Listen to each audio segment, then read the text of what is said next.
علماء نے کبھی بچیوں کو پڑھنے سے منع نہیں کیا. یہ تو الزام نہیں بلکہ بہتان ہے کہ مولوی حضرات بچوں کو پڑھنے کے لیے منع کرتے ہیں. پڑھنے کے لیے منع نہیں کیا بلکہ اس بات کے لیے کہا تھا کہ آپ سب سے پہلے ان کی زندگی میں دین داخل کر دو. ان کے رگ و ریشے میں، ان کی ہڈی میں، بال میں، کھال میں، ناخن میں، خون میں پیوست کر دو.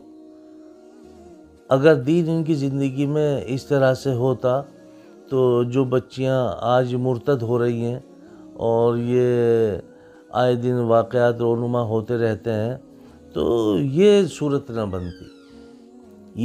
نہ بنتی. لیکن آپ نے اس کا الٹا ترجمہ کر لیا. ارے میاں یہ مولوی حضرات تو بچوں کو پڑھنے سے منع کرتے ہیں. بچوں کو پڑھنے سے منع نہیں کیا. اگر بچوں کی زندگی میں دین ہوتا تو یہ بے پردہ نہ ہوتی، کیونکہ یہ پہلے پڑھ لیا ہوتا انہوں نے کہ ہمارے لیے پردہ کتنا اہم ہے. آپ کے لیے پردہ اتنا اہم ہے کہ تمہارے مرنے کے بعد بھی پردے کا اہتمام کیا گیا. تمہارے مرنے کے بعد بھی پردے کا اہتمام کیا گیا. تمہیں قبر کے اندر کوئی غیر محرم نہیں اتار سکتا. اس سے بڑی بات اور کیا ہو سکتی ہے؟ تمہارے مرنے کے بعد میں تمہیں غیر محرم ہاتھ نہیں لگا سکتا. یعنی تمہارے کفن کو آپ کو قبر میں نہیں اتار سکتا غیر محرم. اعلان ہوتا ہے بھئی جو محرم ہے وہ آئیں. بیٹا ہے، بھائی ہے، شوہر ہے، یہ آتے ہیں، وہ آپ کو قبر میں اتارتے ہیں. تم زندہ ہو کہ کیسے بے پردہ ہو؟ کیوں؟ اس کی اہم وجہ یہ ہے کہ زندگی میں دین کا نہ ہونا.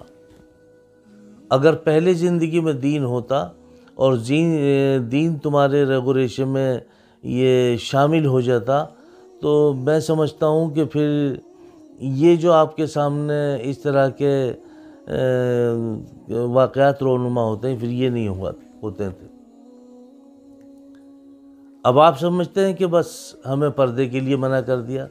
تمہارا پردہ تمہاری شناخت ہے. تمہارا پردہ تمہارے خاندان کی شناخت ہے. تمہاری عزت ہے پردہ تمہارا. پردے سے پتہ چلتا ہے کہ واقعی تم کسی باحیا ماں کی باحیا بیٹی ہو. پردہ تو تمہاری خوبصورتی میں چار چاند لگاتا ہے. تمہیں کس نے بتا دیا کہ پردے سے تمہاری خوبصورتی ختم ہو جاتی ہے یا پردے سے تمہاری خوبصورتی ہے کس کے لیے؟ بازاروں کے لیے تمہاری خوبصورتی تھوڑی ہے، غیروں کے لیے تمہاری خوبصورتی نہیں ہے. یہ خوبصورتی جن کے لیے ہے، جن کا حق ہے، ان کے لیے ہے. اور عام طور پہ تم دیکھو میری بچیوں، تم خود بھی دیکھو، جو بے پردہ ہوتی ہیں ان کو تو یہ گلی کے کونے پہ جو چھچورے لڑکے کھڑے رہتے ہیں نا، وہ بھی وہاں تک دیکھتے ہیں جہاں تک ان کی نظر جاتی ہے. اور جو ہماری مائیں بہنیں، جو ہماری بچیاں پردے میں ہوتی ہیں وہ فرشتوں کے حصار میں ہوتی ہیں. اب تم کہو گے ایسے کیسے؟ تو فرشتوں کے حصار میں ایسے ہوتی ہیں. تم خود بھی دیکھنا جب تم پردے میں جاتی ہو نا تو یہ لڑکے سامنے سے اپنا آپ راستہ چھوڑ دیتے ہیں تمہیں.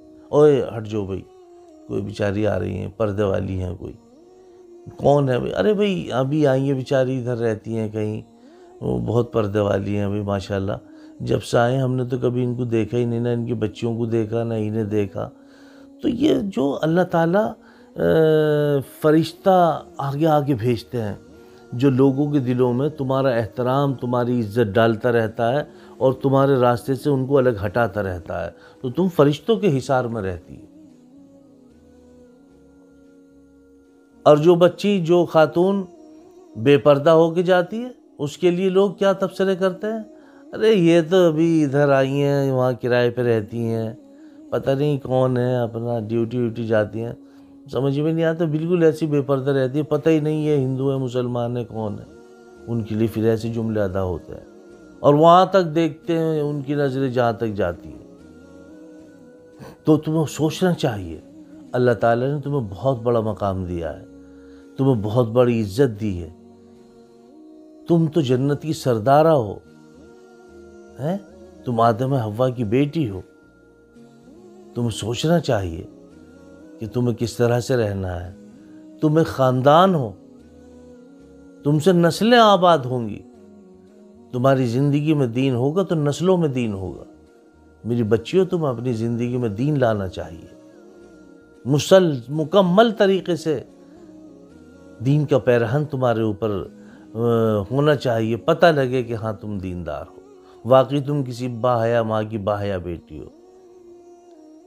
آپ صلی اللہ علیہ وسلم نے فرمایا، اے عمر، اگر کسی ایسی عورت کو دیکھو جو عیالدار ہو، غریب ہو، اپنے بچوں کو روکھی سوکھی کھلا کے سب کو لے کے بیٹھتی ہو اور اللہ کا شکرانہ ادا کرتی ہو، اعلان کرو کہ یہ عورت جنتی ہے۔ اے عمر، اگر کسی ایسے شخص کو دیکھو کہ وہ غریب ہے اور عیالدار ہے اور حرام کی طرف دوڑتا نہیں، حلال کی تلاش میں رہتا ہے اور روکھی سوکھی کھلا کے اپنے بچوں کو لے کے بیٹھتا ہے اور اللہ کا شکرانہ ادا کرتا ہے، اعلان کرو کہ یہ شخص جنتی ہے۔ میری بچیوں، تمہیں سوچنا چاہیے، تمہیں سوچنا چاہیے، تمہارے بھائی کی عزت ہے، تمہارے باپ کی عزت ہے، تمہارے خاندان کی عزت ہے، یہ سب تم سے جڑی ہوئی ہے۔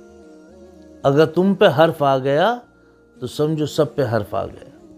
اسی لیے تمہیں اپنے آپ کو بچا کے چلنا ہے، اپنے آپ کو چاقو چوبند ہو کے رکھنا ہے، اپنی زندگی میں مستقل مزاجی کے ساتھ پوری طرح سے دین کو لانا ہے۔ کیوں کہ تمہیں دوسرے کی امانت ہو۔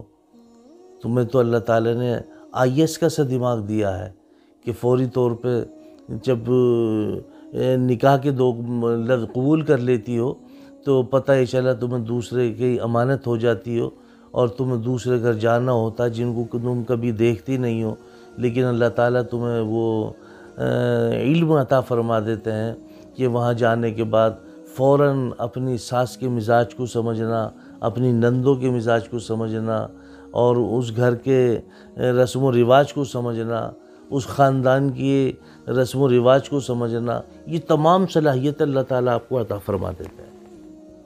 کیوں کہ تم وہاں جانا ہے، تمہارا وہ گھر ہے، تم وہاں کی امانت تھی، اللہ تعالیٰ نے تمہیں وہاں پہنچا دیا ہے۔